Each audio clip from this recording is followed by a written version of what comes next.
Bonjour mes chers Sagittaires, j'espère que vous allez bien et que tout se passe bien pour vous. On va aller voir les énergies de la semaine du 10 au 16 novembre 2025 de manière générale. Donc prenez bien ce qui vous parle parce que ça reste un tirage non privé, non personnalisé. En tout cas, si, voilà, si ça résonne en vous, dites-le moi en commentaire. N'hésitez pas à liker cette vidéo et à vous abonner à la chaîne. Si vous souhaitez avoir une guidance privée avec moi, toutes les informations se trouvent en barre de description juste sous la vidéo. Et puis, c'est parti, let's go! Les Sagittaires, la semaine du 10 au 16 novembre, on va aller voir les énergies, votre thème principal pour cette semaine. Ça a sauté, let's go. On a amertume, donc il peut y avoir, on a amertume, vous n'êtes pas d'humeur, hein, à ce qu'on vous casse les pieds peut-être durant cette semaine. Il y a vraiment cette idée peut-être de pleurer quelque chose, pleurer une fin de situation, hein, c'est amertume, c'est doux et amer, donc il y a quelque chose qui est... c'est comme un mal pour un bien, une fin pour un nouveau départ, mais cette fin peut-être, elle peut quand même faire mal, vous voyez. Elle peut quand même faire mal, elle peut quand même blesser, même si on a envie de passer à autre chose, même si on veut plus de paix, plus de liberté, il y a quand même une fin qui peut paraître douloureuse, vous voyez. Mais en même temps, c'est ça, l'amertume qui va laisser la place à la gratitude. C'est marrant parce que vous pouvez avoir une personne là, c'est ça, et je sais pas, genre, je comprends, comme sans rancune, ça va aller, je ne t'en veux pas. Il y a peut-être aussi une histoire de pardon aussi, mais de la gratitude parce que par rapport à ce que vous allez vivre durant cette semaine du 10 au 26, on sent que vous allez avoir du soutien et quelqu'un sur qui vous pourrez vous épauler. Peut-être que c'est votre maman, peut-être que c'est une amie, une sœur ou un ami, un papa. En tout cas, il y a peut-être quelqu'un là pour vous qui pourra vous soutenir dans votre épreuve, qui va vous emmener vers une autre direction. Donc, vous allez avoir du soutien. Il y a peut-être un pot de départ aussi. Hein. Je sais pas, il y a peut-être... je sais pas, peut-être un pot de départ durant cette semaine et vous allez recevoir des cadeaux de vos collègues, des choses comme ça. Vous me direz. Allez, l'énergie générale de votre semaine, les Sagittaires, du 10 au 26. Au niveau professionnel, carrière, let's go. Au niveau sentimental, le cœur, l'amour, c'est là. La carte conseil de la source de l'univers pour cette semaine du 10 au 26. Elle est là. Alors, let's go. Les amours, les amours. Les amoureux, les amoureux, les amoureux. Et on retrouve la flèche là, donc il y a un objectif que vous avez. Alors les amoureux, ça peut nous parler de deux choses. Ça peut nous parler d'une relation, d'un lien avec une autre personne. On voit une demande comme une demande en mariage ou quoi. Mais on sent qu'il y a un choix à faire aussi durant cette semaine-ci. Ça ne nous parle pas de relation sentimentale, on nous parle de communication, de devoir justement peser le pour et le contre, de devoir faire un choix concret pour pouvoir... C'est peut-être ça le plus difficile, c'est de devoir choisir une nouvelle voie, un nouveau chemin pour pouvoir se diriger dans une certaine direction. Euh, Peut-être qu'il est question de voyage aussi, il est question de réajustement aussi. Pour moi, je sens que durant cette semaine, vous devez effectuer des réajustements dans votre vie. Et ce qui est aussi de l'ordre de retourner aussi quelque part dans le passé pour pouvoir régler certaines choses.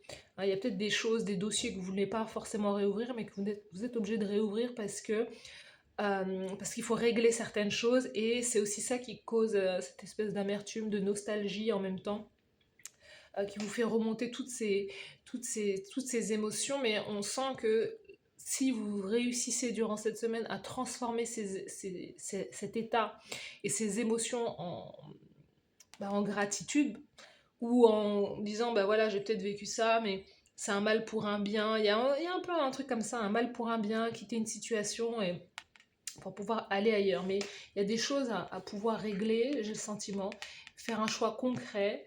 Et il peut y avoir aussi quelqu'un, je ne sais pas pourquoi je sens les gémeaux. Bah oui, les amoureux, c'est la carte des gémeaux. Il y a peut-être un gémeau dans votre vie là, qui va venir vous réconforter. Il y a quelque chose à ce niveau-là. Au niveau carrière, professionnelle, l'action, le faire, bah, il n'y avait pas trop d'action. Hein. L'action là, c'est de l'introspection, amertume, aller dans le passé, revivre certaines choses, réouvrir certains dossiers familiaux, hein, les dossiers akashiques peut-être, mais il y a cette idée de justement, euh, voilà, introspection, analyse, prendre de la distance, peut-être se retrouver avec soi-même pour pouvoir analyser la situation, pour pouvoir faire le bon choix, pour ne pas se tromper de nouveau ou ouais, faire mieux aussi. L'ermite veut dire également peut-être que justement on a quelqu'un là qui, à chaque fois on a pas mal de monde autour de vous durant cette semaine, donc il peut y avoir justement l'idée aussi de soit de travailler seul, hein, clairement de travailler seul, peut-être de ne pas avoir d'activité, et l'idée que vous êtes tout le temps chez vous, voilà, en mode solo, que vous pouvez aussi également chercher une activité aussi, hein. Peut-être que vous allez avoir deux opportunités, il va falloir justement statuer. Mais c'est aussi d'aller l'action d'aller chercher l'expertise, la sagesse chez quelqu'un d'autre aussi. Vous pouvez avoir affaire à quelqu'un dans votre carrière ou peut-être que vous êtes comptable aussi, puisqu'on a le signe de la Vierge là. Il y a quelque chose avec les calculs, être précis aussi. Il y a une certaine précision peut-être par rapport à ses finances aussi. Il y a quelque chose à ce niveau-là. Devoir gérer ses finances. Alors, pas pourquoi, mais il y a quelque chose qui est de l'ordre de la précision. Il ne faut pas se louper, j'ai le sentiment. Et, mais voilà, il y a cette idée de passer, de revivre certaines émotions et on a le sentiment qu'il faut pouvoir laisser partir certaines choses, en fait, justement. Laisser partir certaines choses qui ne vous serviraient plus. Mais il y a peut-être quelqu'un qui peut vous mentorer, vous guider, qui a plus d'expertise que vous aussi. Vous pouvez être aussi sous la tutelle, hein, faire un stage, je sais pas, être en période d'essai, être sous la tutelle de quelqu'un aussi. Vous voyez ? Dans l'amour, dans les relations de cœur, on a un valet de bâton. Le valet de bâton, c'est la passion, l'étincelle qui naît. Vous êtes au début de quelque chose. Vous pouvez avoir affaire à deux personnes. Vous pouvez avoir affaire à deux amoureux. Et vous savez pas... Vous ne savez... Ça c'est vraiment des trucs... Ça va, c'est des problèmes agréables. Vous ne savez pas lequel choisir.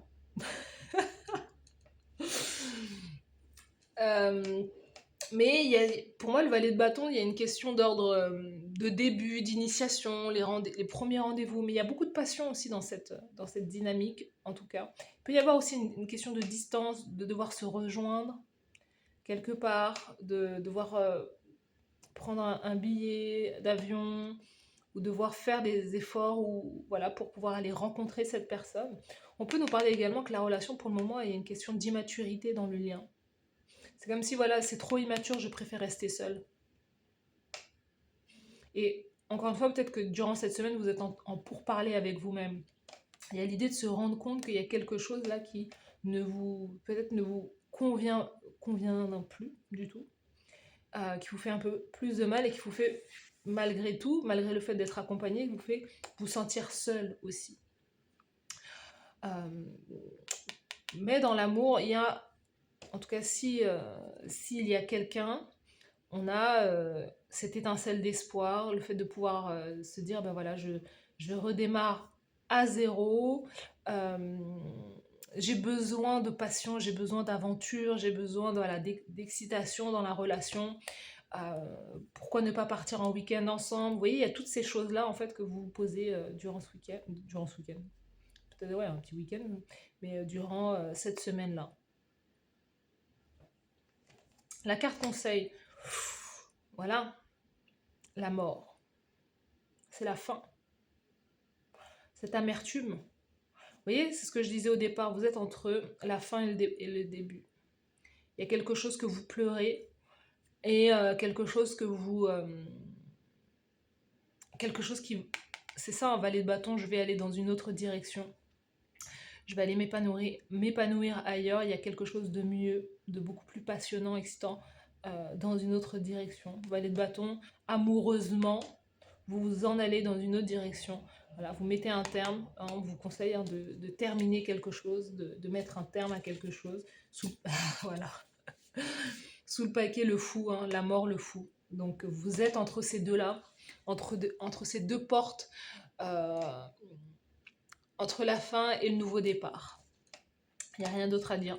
Et sous le paquet 10 d'épée. Et ce à quoi vous allez mettre un terme, c'est vraiment l'idée de cette solitude, d'être accompagné, mais de se sentir seul. Et vous préférez être seul avec vous-même, vous préférez être seul avec vous-même parce que vous savez que vous pouvez tout gérer quelque part, plutôt que d'être avec quelqu'un et se dire, mais au final, je suis seul dans le lien ou dans la relation ou dans un travail aussi. J'ai l'impression que voilà, j'ai pas de collègues, j'ai pas ceci, j'ai pas cela, donc je préfère aller voir ailleurs en fait.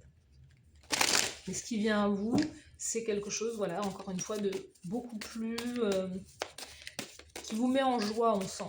Vous voyez, on vous sent pas partir trop fâché non plus. On sent que oui, il y a de l'amertume, mais on sent que vous allez aussi très rapidement. Enfin, je dis ça, il y a quand même le 10 d'épée, hein, ce qui veut dire que vous avez quand même souffert. Hein. Vous avez quand même bien douillé dans quelque chose, ça vous a énormément blessé, mais vous voyez, 6 de bâton, pour moi, vous allez réussir. Vous allez réussir à vous relever et à briller de nouveau. Alors, les Sagittaires. Sagittaire, let's go. Attendez-vous à... Oh là là, mais qu'est-ce qui se passe? Attends. Attendez-vous à un signe durant cette semaine. Peut-être que cette semaine, c'est l'idée aussi. Où il faut pouvoir aussi méditer, vous voyez? Méditer pour pouvoir ouvrir, accueillir ces nouvelles énergies aussi. Méditer pour pouvoir recevoir de nouvelles énergies, de recevoir une nouvelle guidance, de faire confiance à votre intuition pour savoir quel sera le après cette situation, pour pouvoir de nouveau vous faire confiance, pour pouvoir vous rétablir. Il y a peut-être l'idée d'aller faire une retraite. L'ermite, c'est peut-être l'idée que dans vos actions durant cette semaine, voilà, je vais méditer dans un monastère, je vais faire une retraite spirituelle, je vais aller faire du yoga pendant un moment, pendant peut-être un mois, je ne sais pas, mais il y a cette idée-là de s'éloigner pour pouvoir justement se faire du bien. Même si vous sentez que vous n'avez pas forcément envie, mais c'est aussi retourner dans un lieu que vous connaissez. Et on sent que dans le lieu que vous allez, si vous vous éloignez là durant cette semaine, on sent que vous pouvez rencontrer des personnes avec qui justement vous pouvez avoir une très belle connexion, une très belle énergie qui n'est pas forcément sentimentale, mais c'est des amitiés, des choses comme ça où vous dites heureusement que je t'ai rencontré, heureusement qu'on a parlé, etc. C'est quelque chose qui peut vous faire énormément de bien et qui peut vous aider justement à faire ce passage-là de cette situation à l'autre situation. Donc il y a cette idée justement d'accepter, de se connecter à sa voix intérieure. Et il y a le sacrifice pour vous, c'est ça. Hein. Parfois, s'abandonner est très douloureux. Exactement, s'abandonner à la fin, s'abandonner à la fin d'une situation, devoir sacrifier peut-être un lien pour son bien-être, c'est quelque chose qui est c'est de l'amertume, c'est doux parce qu'on sait que ce qui nous attend c'est quelque chose d'inconnu, mais ça fait mal à la fois parce que il faut pouvoir justement passer par tout un processus de deuil pour pour la fin de cette situation et donc c'est très difficile. Donc on vous parle de laisser partir les obsessions, les addictions et de faire tous ces sacrifices dans l'amour. Donc voilà mes chers Sagittaires, dites-moi en commentaire si ça vous parle, dites-moi si vous en êtes clairement à cette étape-là dans votre vie. N'hésitez pas à consulter votre signe ascendant et votre signe lunaire pour avoir un complément d'information. Merci à vous d'avoir suivi cette guidance et je vous dis à très bientôt. Bye bye.